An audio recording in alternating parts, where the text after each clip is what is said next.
Жидкость белого цвета с характерным запахом спирта, содержащей продукции. Ну, в данном случае, видимо, спирт.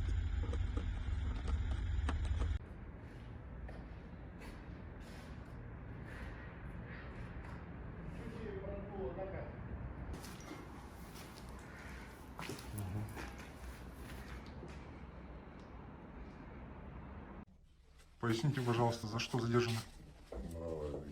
Приобрел 2000 литров спирта без каких-либо документов. Вот, и поэтому задержали. С какой целью? С целью дальнейшей продажи. Вы знали, что это деяние незаконно? Ну да, знал, конечно. Осознавали, да? Да. Получается, вину признаете, да? Да, признаю.